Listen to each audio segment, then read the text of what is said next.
எல்லோருக்கும் வணக்கம். Share market ஆரம்பிச்சதுலேருந்து எனக்கு கையை ஓடல காலு ஓடல. ஒரு கட்டத்தில் 400 பாயிண்ட் ஆல்மோஸ்ட் இன்ட்ராடேல ஹை வந்தா. அதுக்கப்புறம் க்ளோசிங் இறங்கிட்டாலும் இந்த சமயத்தில் நான் ஒரு பெருசாக பீத்தல் வேலை அப்படின்றது பண்ணிக்க நான் விரும்பல. பட் இருந்தாலும் மார்க்கெட் ஏதோ ஒரு விஷயத்துக்காக வெயிட் பண்ணுது. அந்த எலெக்ஷன் எப்போ ஸ்டார்ட் பண்ணுவாங்க, எலெக்ஷனோட ரிசல்ட் எப்போ வரும் அப்படின்னு தெரிஞ்சுக்கிறதுக்காக ஏதோ ஒரு நியூஸுக்காக ஷேர் மார்க்கெட் வெயிட் பண்ணுது. அதனால் மேபி சைட்வேஸாக இருக்கக்கூடிய வாய்ப்பு அப்படின்ற ஷேர் மார்க்கெட்டில் நிலவிட்டு இருந்தது.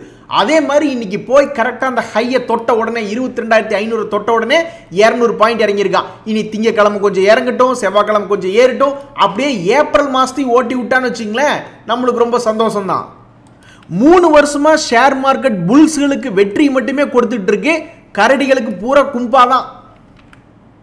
ஒவ்வொரு முறையும் பல கரடிகள் மார்க்கெட் கீழே இறங்கிடும், இந்தியா உருப்படாது, மார்க்கெட் இறங்கிடும், அவ்வளோதான் அவ்வளோதான் அப்படின்ட்டே இருந்தாங்க. ஒவ்வொரு முறையும் நோ கரடி நோ, மார்க்கெட் இறங்கவே இறங்காது அப்படின்ற மாதிரி கரடிகளை துரத்தி விட்டுருச்சு ஷேர் மார்க்கெட். ஸோ 3 வருஷமா காலைகளை ரொம்ப சந்தோஷமா வச்சிருக்கு. இனி முக்கியமான ரிசல்ட் எலெக்ஷன் ரிசல்ட், அதுக்கு இன்னும் 2 மாசம் இருக்கு. அந்த 2 மாசத்துக்குள்ள என்ன நடக்க போகுது அப்படின்றது பார்க்கறதுக்கு த்ரில்லிங்காக தான் இருக்கு. ஏதாவது விலை கம்மியான ரேட்டில் லேண்ட் ஏதாவது கிடைக்குதா, வாங்கி போடு அப்புறம் பார்த்துக்கலாம் அப்படின்ற மாதிரி நிறைய பேர் இருப்பாங்க. அதே மாதிரி தான் ஷேர் மார்க்கெட்டில் நல்ல பங்கு ஏதாவது ஒரு லோ ரேட்டில் கிடைக்குதா, சரி இப்போதைக்கு வாங்கி போடுவோம், எதிர்காலத்தில் பார்த்துக்குவோம் அப்படின்ற மாதிரி எல்ஐசி அப்படின்ற ஷேர் சமீபத்தில் 1200 பக்கத்தில் போனான். இப்போ 916, ஒரு நல்ல வீழ்ச்சி தான். இது எதிர்காலத்தில் எந்த அளவுக்கு வரும் அப்படின்றது இல்லை. இது ஒரு பெரிய டிவிடெண்ட் கொடுக்கக்கூடிய கம்பெனி கிடையாது. பட் இருந்தாலும் இது ஒரு அழிஞ்சு போகக்கூடிய கம்பெனி அப்படின்றது கிடையாது. எதிர்காலத்தில் 2000 வரலாம், 3000 வரலாம், அது ஷேர் மார்க்கெட்டை பொறுத்து. இப்போதைக்கு இறங்குனா அக்குமுலேஷன் பண்ணலாம் அப்படின்னு யாராவது யோசிச்சுட்டு இருந்தாங்கன்னா இப்போதைக்கு இறங்கியிருக்கான். நண்பர்களே, ஸ்கூலில் நம்ம குழந்தைங்க நல்லவங்களோட சேர்ந்தா நல்லது கற்றுக்குவாங்க, கெட்டவங்களோட சேர்ந்தா கெட்டதான் கற்றுக்குவாங்க. அது மாதிரி ஷேர் மார்க்கெட்டில் நான் 5% 10% லாபம் கிடைக்கக்கூடிய ஸ்டாக்கில் தான் நான் இருப்பேன், அதில் தான் ட்ரேட் பண்ணுவேன்னா அப்போ அதுக்கேற்ற பங்குகளை எடுத்து வைக்கணும். இந்த ஆஸ்ட்ரா மைக்ரோவேவ் அப்படின்றவன் இன்னைக்கு 10% ஏறி இருக்கான். இவன் மட்டுமா இந்த 10% 20% போறதுக்கு ஏகப்பட்ட பங்குகள் இருக்கான். ஏஞ்சல் ஒன்றுன்னு ஒருத்தர் இருக்கான், ஆர்விஎன்எல்னு ஒருத்தர் இருக்கான். நம்மளுக்கு தெரிஞ்ச லிஸ்ட் எடுத்தோன்னு வச்சுங்களேன், ஒரு 20-30 பேர் தான் வருவானு. அப்போ யாராவது ஒருத்தர் பிரேக் அவுட் ஆகுது அல்லது சப்போர்ட்டில் உழுகுது, அங்கிருந்து நான் வாங்கினேன்னா ஒரு 10-20% குயிக்காக கொடுக்கணும் அப்படின்னா இது போன்ற பங்குகளை தான் சூஸ் பண்ணணும். இந்த பங்கு என்ன பண்ணியிருக்கு, சமீபத்தில் ஆல்மோஸ்ட் 700 ரூபா வரைக்கும் போயிருக்கான். 700 ரூபா வரைக்கும் போயிட்டு 500 ரூபா வரைக்கும் வந்திருக்கான். இப்போ 600 ரூபா வந்துட்டான். ஸோ ஒரு 30-40 பங்குகளை நம்ம எழுதி வச்சுக்கிட்டே இருக்கணும். எவன் 10-20% ஏறி இறங்கிக்கிட்டு இருக்கிறக்கு வால்டிலிட்டிக்கு வாய்ப்பு இருக்குது அப்படின்றத எழுதி வச்சுக்கிட்டு அவனு எவனாவது சப்போர்ட்டில் இருக்கானா, பிரேக் அவுட்டில் இருக்கானா அல்லது பிரேக் டவுன் போகிறானா அப்படின்ற மாதிரி பார்த்து நீங்கள் ட்ரேட் பண்ணிங்கன்னா நீங்கள் அந்த 10% 20% பிடிக்கணும்னு விருப்பப்பட்டீங்கன்னா அப்படி சாதிக்கிறதுக்கு வாய்ப்பு இருக்குது. என்ன தம்பி 35 வயசாச்சு, ரெடியாக இருக்கீங்களா இல்லையா அப்படின்னு கேட்டால், யோ நான்லாம் ரெடியாக தான் இருக்கேன், இன்னும் ஆள் சேரல அப்படின்ற மாதிரி.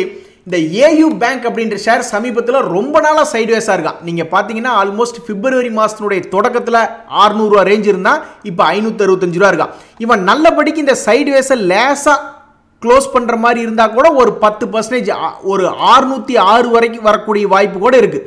ஸோ இந்த ஏயு பேங்க் எல்லாத்துக்கும் ரெடியாக தான் இருக்குது. ஒன்றா பிரேக் டவுன் ஆகி பெருசாக கீழே வரட்டும் அல்லது மேல் நோக்கி வரட்டும். பட் எப்படி பார்த்தாலும் இந்த ஷேர் என்னை பொறுத்த வரைக்கும் ரெடியாக இருக்குது. பட் அதுக்கு உண்டான நேரம் மட்டும்தான் வரல. ஸோ என்னை பொறுத்த வரைக்கும் தடாலடியாக 565 ரூபாயிலிருந்து 400 ரூபா 300 ரூபாய் வந்தாலும் ஒரு இன்வெஸ்ட்மெண்ட் ஆப்பர்ச்சுனிட்டி தான், அல்லது இங்கிருந்தே ஒரு 800 ரூபா போனாலும் ஒரு ப்ராஃபிட் புக்கிங் ஆப்பர்ச்சுனிட்டி தான்.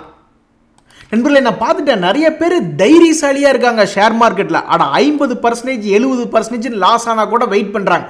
ஆனால் ஷேர் மார்க்கெட்டில் பொதுவாக ஒரு வருஷத்தில் 50% லாபம் அப்படின்னு புக் பண்ணோம்னா அது ஒரு நல்ல விஷயம்.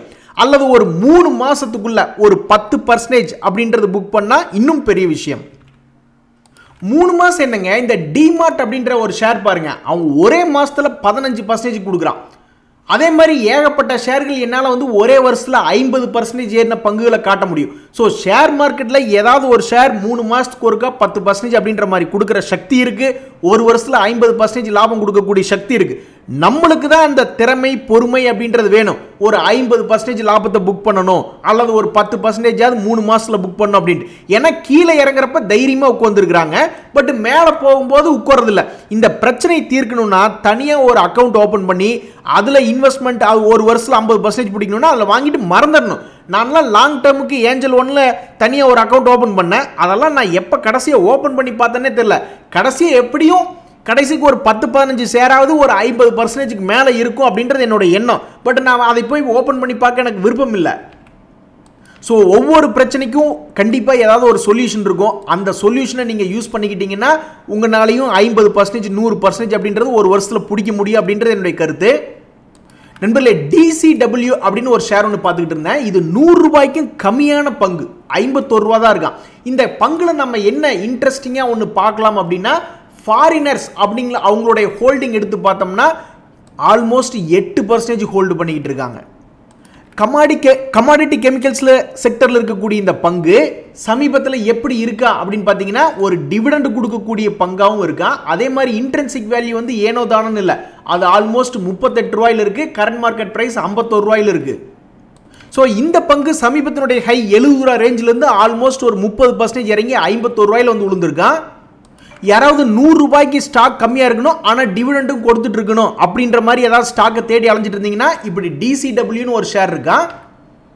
நண்பர்களே, ரொம்ப எச்சரிக்கையாக இருங்க. இன்னைக்கு நீங்கள் வாங்கின ஷேர் வந்து திங்கக்கிழமை அன்னைக்கு விற்கக்கூடாது. ஏன்னா திங்கக்கிழமை அன்னைக்கு என்ன ஆகுது, அதாவது இன்னைக்கு நீங்கள் வாங்கிட்டீங்க, திங்கக்கிழமை அன்னைக்கு நீங்கள் விற்கலான்னு போகையில் அந்த ஷேர் இன்னும் உங்கள் கைக்கு வந்து சேர்ந்துருக்காது. ஏன்னா 1ஆம் தேதி பேங்க் ஹாலிடே, அதனால் நீங்கள் திங்கக்கிழமை அன்னைக்கு விற்கக்கூடாது. இன்னைக்கு வாங்கின ஷேர்களை செவ்வாய்க்கிழமை அன்னைக்கு தான் நீங்கள் விற்கணும். அதே மாதிரி ஃப்ரைடே மறுபடியும் ஒரு செட்டில்மெண்ட் ஹாலிடே வருது. ஸோ வியாழக்கிழமை அன்னைக்கு வாங்குற பங்கை அடுத்த திங்கக்கிழமை தான் கொண்டு போய் விற்கணும். சாரி, குடி பதுவா அப்படின்றது 9th ஏப்ரல் தானே வருது. அப்போ 9th ஏப்ரல்னா அப்போ 8ஆம் தேதி வாங்கினது தான் 10ஆம் தேதி கொண்டு போய் விற்கணும். ஷேர் மார்க்கெட்டில் இன்னைக்கு முக்கியமாக என்ன கவனிக்குன்னா, நல்லா உன்னிச்சு பார்த்தீங்கன்னா காலையில் இவங்க நல்லா இருப்பாங்களாம். அதாவது ஆல்மோஸ்ட் 3 மணி வரைக்கும் மார்க்கெட் மேலேயே போய்கிட்டு இருக்குமா. 3 மணிக்கு மேலே திடீர்னு செல்லிங் பயந்துருவாங்களாம். ஐயோ இனி மார்க்கெட்டில் என்ன ஆகும், 3 நாள் லீவ் வேறு வருதுன்னு திடீர்னு பயந்துக்குவாங்களாம். யாரையா ஏமாத்துறீங்க, அவங்க என்னவோ பண்ணிட்டு போகிறாங்க. இதுலேருந்து நம்மளுக்கு என்ன தெரியுது, மார்க்கெட்டில் ரிஸ்க் வந்து எந்த ஒரு செகண்டில் வேணாலும் வரலாம். எல்லாரும் சிரித்து சந்தோஷமாக கை குலுக்கிட்டு இருப்பாங்க. திடீர்னு பார்த்தா கை விட்டுட்டு நாங்கள் போயிட்டு வரோம் பாய் அப்படின்ட்டு போயிடுவாங்க. அப்புறம் ஸோ ஷேர் மார்க்கெட்டில் தொடர்ந்து உஷாராக இருங்க. நம்மளுக்கு எப்படியோ இந்த மாதம் முடிஞ்சுது, அடுத்த மாதத்துலேருந்து நம்மளுக்கு ரிசல்ட் சீசன் ஸ்டார்ட் ஆயிரும். அதே மாதிரி டிவிடெண்ட் சீசனும் ஸ்டார்ட் ஆயிரும். நம்மளுக்கு ஏகப்பட்ட டிவிடெண்டுகளும் கிடைக்கும். அதே மாதிரி ரிசல்ட் சீசனால ஷேர்னுடைய ப்ரைஸ் யாருக்கு தெரியும், 10-20% ஏறவும் செய்யலாம், இறங்கவும் செய்யலாம். ஒரு நல்ல வேட்டை அப்படின்றது ஏப்ரல், மே, ஜூன் இந்த 3 மாதத்துலையும் இருக்கிறதா நான் பார்க்குறேன். நண்பர்களே, இப்போ ஒரு ஷேர் ஒன்று காட்ட போகிறேன். அதை பார்த்து நீங்கள் எதுவுமே சொல்ல முடியாது, என்ன பண்ணுவானே நம்மளால கெஸ் பண்ண முடியாது. ஏஞ்சல் ஒன் ஷேரை பற்றி தான் நான் பேசுகிறேன். இவனுடைய மூவ்மெண்ட் வந்து தொடர்ந்து ஏறுற மாதிரி இருக்கும், அப்புறம் இறங்குவான், அப்புறம் ஏறுற மாதிரி இருக்கும், அப்புறம் இறங்குற மாதிரி இருக்கும், ஏறுற மாதிரி இருக்கும். இப்போ இவன் எந்த இடத்துல வந்து நிற்கிறான்னா, ஒரு குறிப்பிட்ட வெடிச்சு செதறக்கூடிய இடத்துல நிற்கிறான். ஸோ இந்த 3000லிருந்து அசால்ட்டாக 700 ரூபாய் 800 ரூபாய் ஏறக்கூடிய இடமாவும் இதை சொல்லலாம். அதே சமயம் ஒரு 1000 ரூபாய் இறங்கக்கூடிய இடமாவும் சொல்லலாம். ஸோ இந்த ஏஞ்சல் ஒன் ஷேரை வச்சிருக்கிறவங்களுக்கு தான் இது ஒரு இக்கட்டான நியூஸ். மற்றபடி நம்ம வேடிக்கை பார்க்குற நம்மளுக்கு என்ன. ஸோ இந்த ஏஞ்சல் ஒன் ஷேர் வச்சிருக்கிறவங்க என்னை பொறுத்த வரைக்கும் திடீர்னு எங்காவது ஒரு 800 ரூபா பக்கம்லாம் ஏறினா அது ஒரு பார்ஷியல் ப்ராஃபிட் புக்கிங்காக நான் பார்க்குறேன். ஏன்னா மறுபடியும் கீழே இறங்குறதுக்கு வாய்ப்பு இருக்குது. அதே சமயம் ரொம்ப வேகமாக 2-3 நாள்லேயே மறுபடியும் 3000லேருந்து 2300ன்னு வந்தானா அது ஒரு அக்குமுலேஷன் பாயிண்ட்டாக தான் நான் பார்க்குறேன். அடுத்து நம்ம பார்க்கக்கூடிய இந்த ஃபின் கேபிள்ஸ் அப்படின்றவன் 2 முறை சொன்ன சொல் தவறாதவன். அதாவது இந்த 50 days மூவிங் ஆவரேஜை சமீபத்தில் 2 முறை தாண்ட வந்திருக்கான். 2 முறை, இந்த முறையும் நல்ல லாபம், 2வது முறையும் நல்ல லாபம், இப்போ 3வது முறையை தாண்டறக்கு வர்றான். இந்த முறையும் சொன்ன சொல்ல காப்பாற்றி ஒரு 10-15% மிக வேகமாக ஒரு 2-3 மாதத்தில் லாபம் கொடுப்பானா இல்லையா அப்படின்றத பொறுத்து இருந்து தான் பார்க்கணும். ஸோ என்னை பொறுத்த வரைக்கும் ஏதாவது ஸ்விங் ட்ரேடிங்க்கு ஷேர்ஸ் ஏதாவது இருக்குமா அப்படின்னு யாராவது தேடி அலைஞ்சிக்கிட்டு இருந்தாங்கனாக்கா என்னை பொறுத்த வரைக்கும் அந்த வாட்சில் இந்த ஃபின் கேபிள்ஸையும் வச்சு வாட்ச் பண்ணி பார்க்கணும் அப்படின்றது என்னுடைய கருத்து. சரி நண்பர்களே, பொசுக்குன்னு 3 நாள் லீவ் விட்டாங்க. இந்த 3 நாள் 5 நாள் லீவ் விட்டாவே நம்மளுக்கு வந்து ஒரு மாதிரி கைகள்லாம் நடுங்குது, ரொம்ப போர் அடிக்குது. வீட்டம்மாவோட உட்காந்து வா சண்டை போடலாமா அப்படின்ற மாதிரி டைம் பாஸ் பண்ணணும்னு நான் நினைக்கிறேன். இன்றைய தகவல் உங்களுக்கு உதவியாந்துன்னா எனக்கு சந்தோஷம் தான். ரொம்ப நன்றி, வணக்கம்.